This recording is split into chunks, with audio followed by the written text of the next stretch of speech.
Бүгүнкү сабактын темасы фонд биржасы. Фонд биржасы, биржа деген сөз бул рынок деген түшүндүрөт. Башкача айтканда баалуу кагаздардын рыногу фонд биржасы деп аталат. Демек бул фонд биржасында баалуу кагаздар сатылат экен. Баалуу кагаздарга эмнелер кирет? Акция, облигация.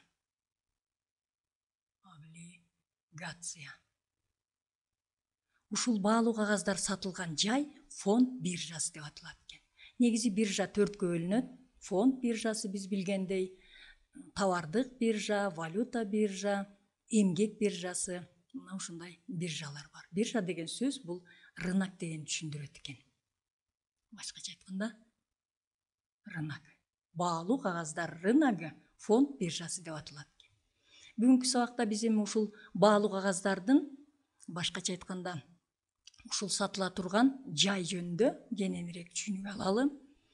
Фонд биржасы мисалы мына Кыргызстанда фонд биржасы 1994 жылы түзүлгөн.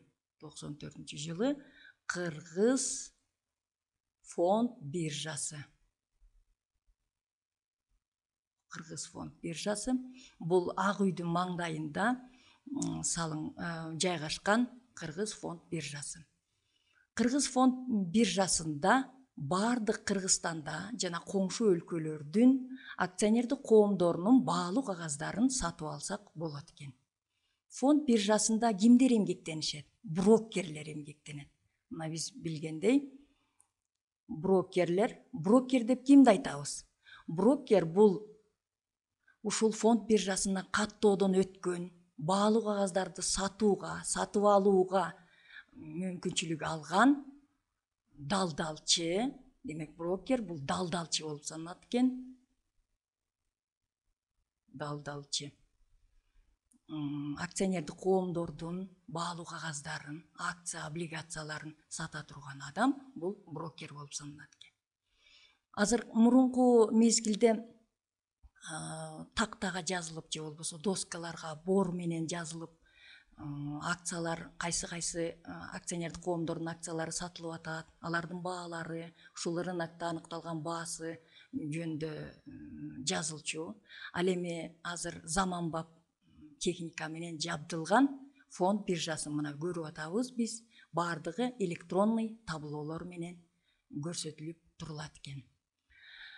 Демек, ушул фонд биржасында баалуу кагаздар сатылат дедик. Акция эмне экени жөнүндө сөз кыла кетели. Акция бул акционердик коом тарабынан чыгарылган баалуу кагаз.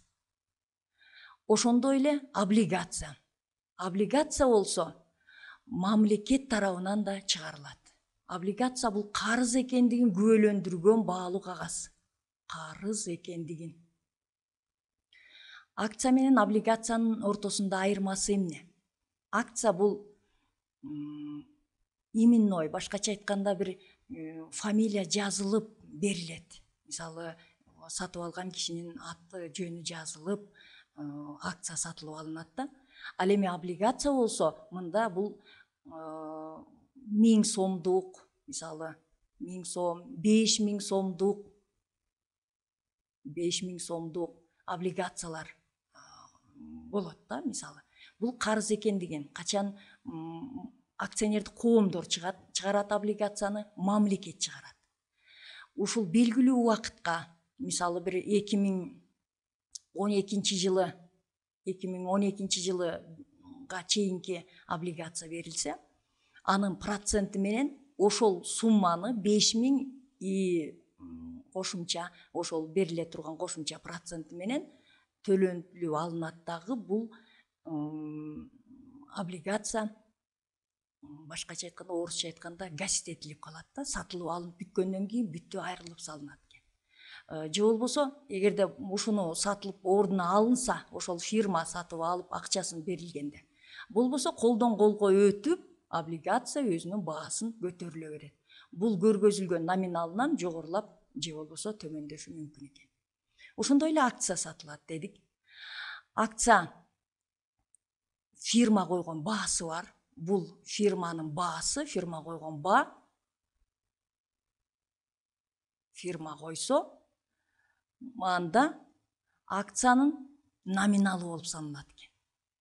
Мисалы, ушул номинал, телекомдун номиналы, мисалы, бир өзүнүн баасы 100 сом десек, 100 сом болсо, ушул акциянын номиналы болуп саналат. 100 сомдук акция, 100 сомдук акция коюлган баасы 100 сом болсо, 100 сомдук акция бул акциянын номиналы болуп саналат экен. Ал эми ошол 100 сом боюнча калбайт экен. Ал сатылып атканда акциянын баасы жогору же төмөн көтөрүлүп турат экен. Өйдө жогоруласа акциянын курсунун жогорулашы болуп саналат экен. Акциянын курсу деген бул рыноктогу аныкталган баасы, же болбосо фонд биржада аныкталган баасы. Ушул акциянын курсу болуп саналат экен. Күнүнө, саатына, минутасына баа өзгөрүп турушу мүмкүн экен. Бирде жогору көтөрүлүп, бирде түшүп. Ушул акциянын курсу болуп саналат экен. Акциянын курсу эмнеге көз каранды деген суроо туулат экен да. Эмнелерге көз каранды? Бул акцияга болгон суроо талапка. Суроо талап.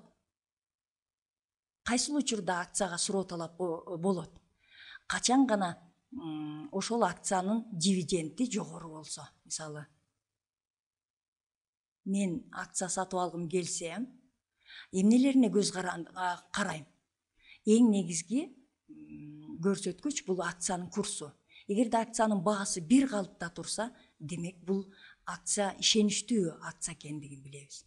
Кайсыл учурда бир калыпта болот? Эгерде аларга суроо талап бирдей болсо, суроо талап сатып алган адамдардын саны, башкача айтканда сатып алам деген адамдар канчалык, ошол көп болобу же аз болобу, мына ушуга көз каранды экен. Ал сатып алам дегенде дивидендине карайт экенбиз. Дивиденди жогору болсо, ал дивиденд эмнеге көз каранды? Ошол акционердик коомдун кирешесине же болбосо тапкан пайдасына. Канчалык кирешеси жогору болсо, айрыкча жөнөкөй акциясы болсо, ошончолук дивиденд дагы жогору болот экен.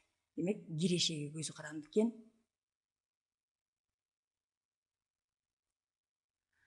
Киреше ошол акционердик коомдун кирешесине көз каранды болуп атат. Ал киреше эмнеге көз каранды? Киреше чыгарган товарлардын өтүшүнө, товарлардын же тейлөөлөргө болгон суроо талапка жараша. Канчалык бул товарлары, тейлөөлөрү жакшы өтсө, акционердик коомдор чыгарган продукциясы жакшы өтсө, ошончолук кирешеси жогору болот экен. Киреше жогору болсо, ошончолук дивиденди дагы жогору төлөнүп берилет. Дивиденд жогору болсо, ошондо суроо талап жогору болот экен. Мына ошондон курсу бир калыпта кармалышы мүмкүн, же болбосо курсу жогорулошу мүмкүн экен.